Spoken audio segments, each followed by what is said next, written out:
ہمارے لشکر بحر روم کے اس پار اکٹھے ہو رہے ہیں. جو مر گئے سو مر گئے، جو زندہ ہیں وہ جانتے ہیں کہ یہ شکست نہیں، دھوکہ تھا. تم اپنے خیمے میں واپس جاؤ. ان لڑکیوں سے کہو کہ خیمے میں نہ پڑی رہیں، بار بار صلاح الدین ایوبی سے ملیں، اس کے سالاروں سے ملیں، بے تکلفی پیدا کریں، مسلمان ہو جانے کا جھانسہ دیں. آگے وہ جانتی ہیں کہ انہیں کیا کرنا ہے. سب سے پہلے تو یہ معلوم کرنا ہے کہ یہ ہوا کیا.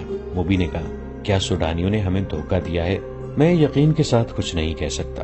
رابن نے کہا، میں نے حملے سے بہت پہلے مصر میں پھیلائے ہوئے اپنے جاسوسوں سے جو معلومات حاصل کی تھی وہ یہ ہیں کہ صلاح الدین ایوبی کو سوڈانیوں کے 50,000 محافظ لشکر پر بھروسہ نہیں.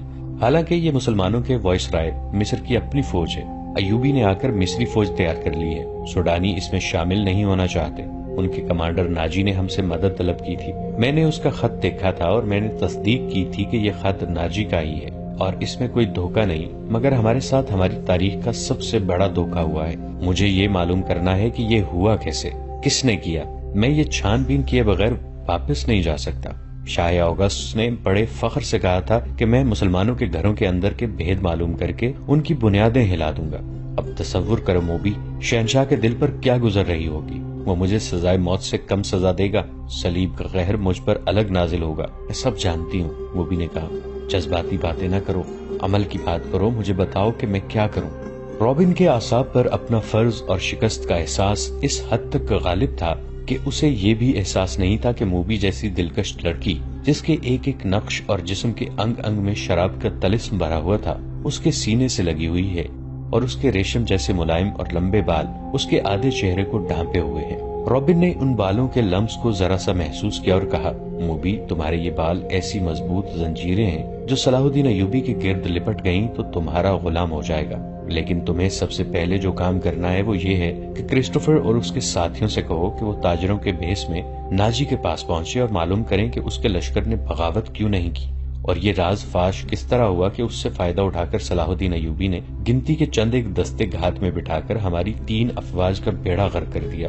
اور انہیں یہ بھی کہو کہ معلوم کریں کہ ناجی صلاح الدین ایوبی سے ہی تو نہیں مل گیا اور اس نے ہمارا یہی حشر کرانے کے لیے تو خط نہیں لکھا تھا. اگر ایسا ہی ہوا ہے تو میں اپنے جنگی منصوبوں میں رد و بدل کرنا ہوگا. مجھے یقین ہو گیا ہے کہ اسلامیوں کی تعداد کتنی ہی تھوڑی کیوں نہ ہو، انہیں ہم آسانی سے شکست نہیں دے سکتے. ضروری ہو گیا ہے کہ ان کے حکمرانوں کا اور عسکری قیادت کا جذبہ ختم کیا جائے. ہم نے تم جیسی لڑکیاں عربوں کے حرموں میں داخل کر دی ہیں. تم نے بات پھر لمبی کر دی ہے. موبی نے اسے ڈرتے ہوئے کہا، ہم اپنے گھر میں ایک بستر پر نہیں لیٹے ہوئے کہ بڑے مزے سے ایک دوسرے کو کہانیاں سناتے رہیں. ہم دشمن کے کیمپ میں قید اور پابند ہیں، باہر سنتری پھر رہے ہیں، رات گزرتی جا رہی ہے. ہمارے پاس لمبی باتوں کا وقت نہیں. ہمارا مشن تباہ ہو چکا. اب بتاؤ کہ ان حالات میں ہمارا مشن کیا ہونا چاہیے. ہم 7 لڑکیاں اور 6 مرد ہیں. ہم کیا کریں؟ ایک یہ کہ ناجی کے پاس جائیں اور اس کے دھوکے کی چھان بین کریں. پھر کسے اطلاع دیں؟ تم کہاں ملو گے؟ میں یہاں سے فرار ہو جاؤں گا، رابن نے کہا. لیکن فرار سے پہلے اس کیمپ، اس کی نفری اور ایوبی کے آئندہ عزائم کے متعلق تفصیل معلوم کروں گا. اس شخص کے متعلق ہمیں بہت چوکنا رہنا ہوگا.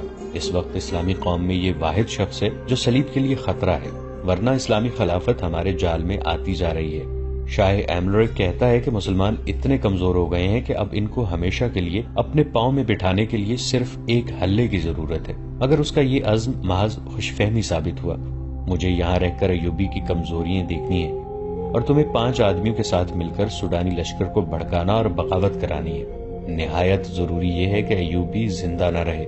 اگر وہ زندہ رہے تو ہمارے اس قید خانے میں زندہ رہے جہاں وہ عمر کی آخری گھڑی تک سورج نہ دیکھ سکے اور رات کو آسمان کا اسے ایک بھی تارا نظر نہ آئے. تم پہلے اپنے خیمے میں جاؤ اور اپنی 6 لڑکیوں کو ان کا کام سمجھا دو.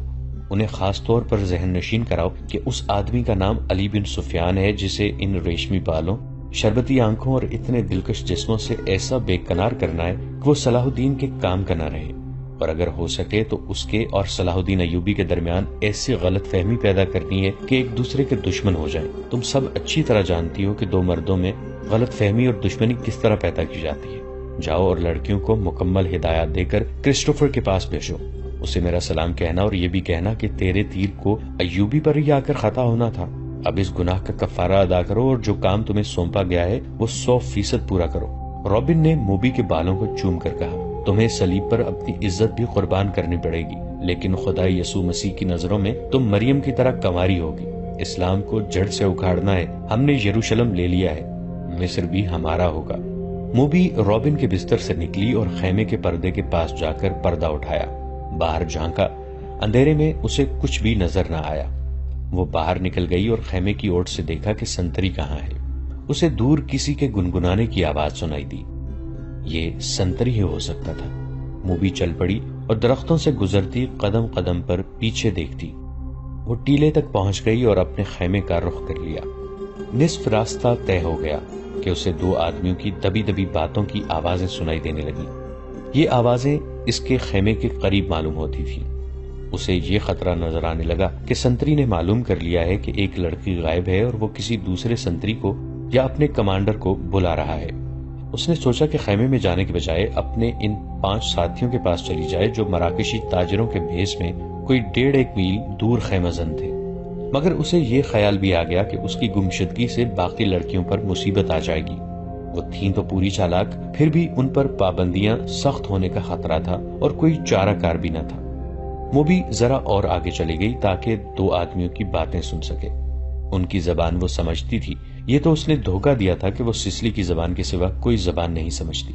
وہ آدمی خاموش ہو گئے۔ موبی دبے پاؤں آگے بڑھی۔ اسے بائیں طرف قدموں کی آہٹ سنائی دی۔ اس نے چونک کر دیکھا، درختوں کے درمیان اسے ایک سیاہ سایہ جو کسی انسان کا تھا جاتا نظر آیا۔ اس نے رخ بدل لیا اور ٹیلے کی طرف آنے لگا۔ موبی کوئی خطرہ مول لینا نہیں چاہتی تھی۔ وہ ٹیلے پر چڑھنے لگی۔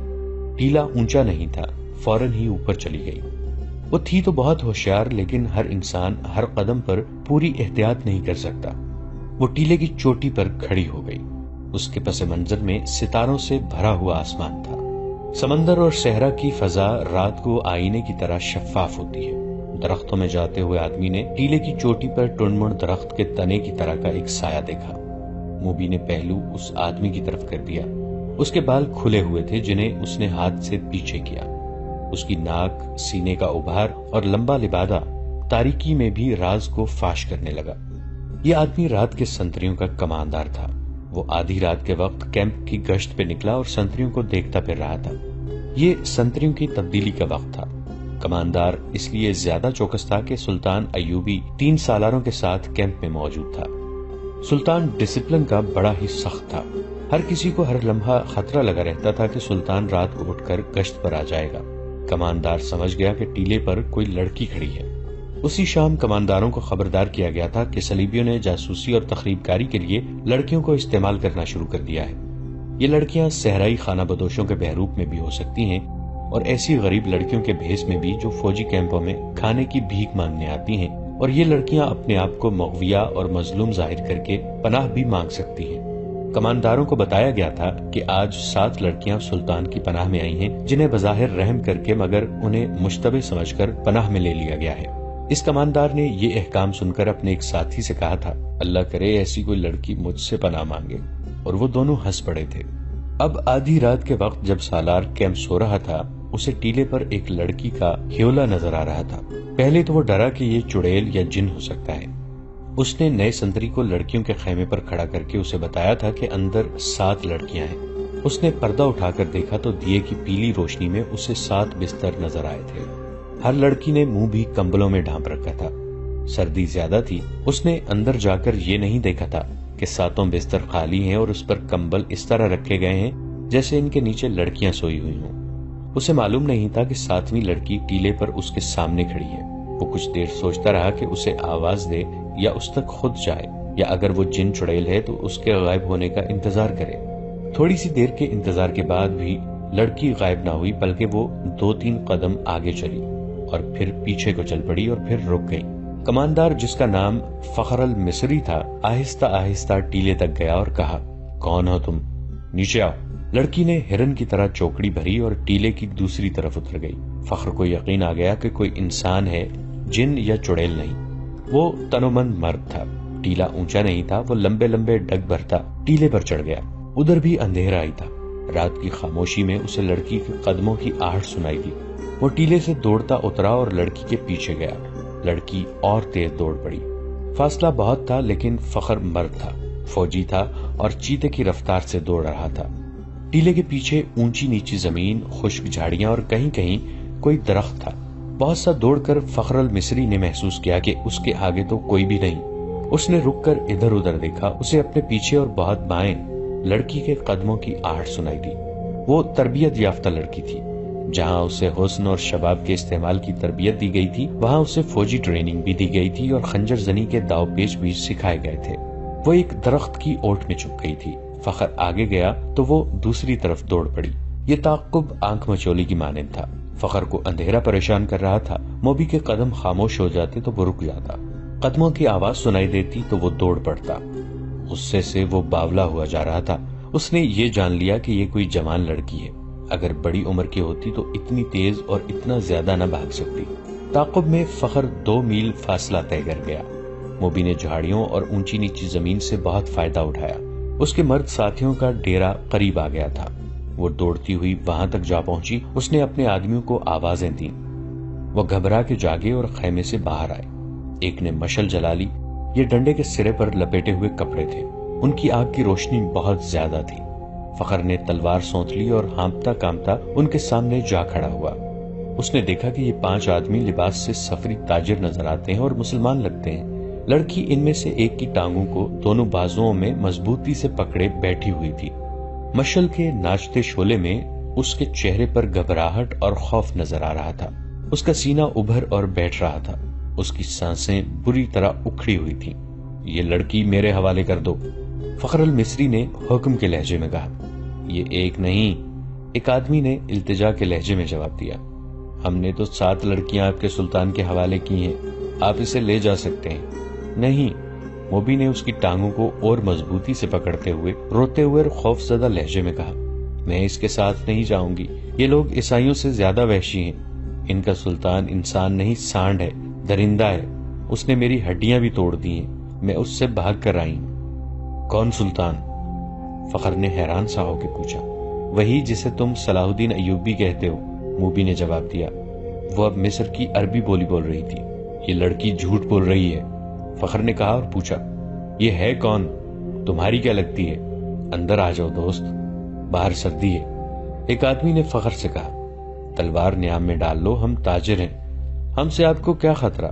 آؤ اس لڑکی کی بپتا سن لو۔ اس نے آہ بھر کے کہا، میں آپ کے سلطان کو مرد مومن سمجھتا تھا، مگر ایک خوبصورت لڑکی دیکھ کر وہ ایمان سے ہاتھ دھو بیٹھا۔ وہ باقی 6 لڑکیوں کا بھی یہی حشر کر رہا ہوگا۔ ان کا یہ حشر دوسرے سالاروں نے کیا ہے، مووی نے کہا۔ شام کو ان بیچاریوں کو اپنے خیمے میں لے گئے تھے اور انہیں بے سدھ کر کے خیمے میں ڈال دیا۔ وہ خیمے میں بے ہوش پڑی ہیں۔ فخر المصری تلوار نیام میں ڈال کر ان کے ساتھ خیمے میں چلا گیا۔ اندر جا کر بیٹھے تو ایک آدمی نے آگ جلا کر قہوے کے لیے پانی رکھا اور اس میں جانے کیا کچھ ڈالتا رہا۔ دوسرے آدمی نے فخر سے پوچھا کہ اس کا رتبہ کیا ہے۔ اس نے بتایا کہ وہ کماندار اور عہدیدار ہے۔ انہوں نے اس کے ساتھ بہت سی باتیں کی جن سے انہوں نے اندازہ کر لیا کہ یہ شخص عام قسم کا سپاہی نہیں اور ذمہ دار فرد ہے، ذہین اور دلیر بھی ہے۔ ان لوگوں میں سے ایک نے، جو کرسٹوفر تھا، فخر کو 7 لڑکیوں کی بالکل وہی کہانی سنائی جو صلاح الدین ایوبی کو سنائی تھی۔ انہوں نے فخر کو یہ بھی بتایا کہ سلطان ایوبی نے ان کے متعلق کیا کہا تھا۔ ان لڑکیوں نے سلطان کو یہ پیشکش بھی کی تھی کہ وہ اپنے گھروں کو تو واپس نہیں جا سکتی اور عیسائیوں کے پاس بھی نہیں جانا چاہتی، اس لیے وہ مسلمان ہونے کو تیار ہیں، بشرطے کہ کوئی اچھے رتبوں والے عسکری ان کے ساتھ شادی کر لیں۔ ہم نے سنا تھا کہ سلطان صلاح الدین ایوبی کردار کے لحاظ سے پتھر ہے۔ ہم ہر روز سفر پر رہنے والے تاجر ہیں، انہیں کہاں ساتھ لیے لے پھرتے۔ انہیں سلطان کے حوالے کر دیا گیا، مگر سلطان نے اس لڑکی کے ساتھ جو سلوک کیا وہ اس کی زبانی سن لو۔ فخر المصری نے لڑکی کی طرف دیکھا تو لڑکی نے کہا، ہم بہت خوش تھیں کہ خدا نے ہمیں ایک فرشتے کی پناہ دی ہے۔ سورج غروب ہونے کے بعد سلطان کا ایک محافظ آیا اور مجھے کہا کہ سلطان بلا رہا ہے۔ میں باقی 6 لڑکیوں کی نسبت ذرا زیادہ خوبصورت ہوں۔ مجھے توقع نہیں تھی کہ تمہارا ایوبی مجھے بری نیت سے بلا رہا ہے۔ میں چلی گئی۔ سلطان ایوبی نے شراب کی سراہی کھولی، ایک پیالہ اپنے آگے رکھا اور ایک مجھے دیا۔ میں عیسائی ہوں، شراب 100 بار پیے۔ بحری جہاز میں عیسائی کمانداروں نے میرے جسم کو کھلونا بنائے رکھا ہے۔ صلاح الدین ایوبی کوئی نئی چیز نہیں تھی، لیکن ایوبی کو میں فرشتہ سمجھتی تھی۔ میں اس کے جسم کو اپنے ناپاک جسم سے دور رکھنا چاہتی تھی، مگر وہ ان عیسائیوں سے بدتر نکلا جو مجھے بحری جہاز میں لائے تھے، اور جب ان کا جہاز ڈوبنے لگا تو انہوں نے ہمیں ایک کشتی میں ڈال کر سمندر میں اتار دیا۔ ان میں سے کسی نے ہمارا ساتھ نہیں دیا. ہمارے جسم نچڑے ہوئے تھے اور ہڈیاں چٹکی ہوئی تھیں. خدا نے ہمیں بچا لیا اور اس آدمی کی پناہ میں پھینک دیا جو فرشتے کے روپ میں درندہ ہے. مجھے سلطان نے ہی بتایا تھا کہ میرے ساتھ کی باقی 6 لڑکیاں اس کے سالاروں کے خیموں میں ہیں. میں نے سلطان کے پاؤں پکڑ کر کہا کہ میرے ساتھ شادی کر لو. اس نے کہا کہ اگر تم مجھے پسند کرتی ہو تو شادی کے بغیر تمہیں اپنے حرم میں رکھ لوں گا. اس نے میرے ساتھ وحشیوں کا برتاؤ کیا. شراب میں بدمست تھا. اس نے مجھے اپنے ساتھ لٹا لیا. جو ہی اس کی آنکھ لگی میں وہاں سے بھاگ گئی. اگر میری بات کا اعتبار نہ آئے تو اس کے محافظوں سے پوچھ لو. اس دوران ایک آدمی نے فخر کو قہوہ پلایا. ذرا سی دیر بعد فخر کا مزاج بدلنے لگا. اس نے نفرت سے قہقہا لگایا اور کہا، ہمیں حکم دیتے ہیں کہ عورت اور شراب سے دور رہو اور خود شراب پی کر راتیں عورتوں کے ساتھ گزارتے ہیں. فخر محسوس ہی نہ کر سکا کہ لڑکی کی کہانی محض بے بنیاد ہے اور نہ ہی وہ یہ محسوس کر سکا کہ اس کا مزاج کیوں بدل گیا ہے. اسے حشیش پلا دی گئی تھی.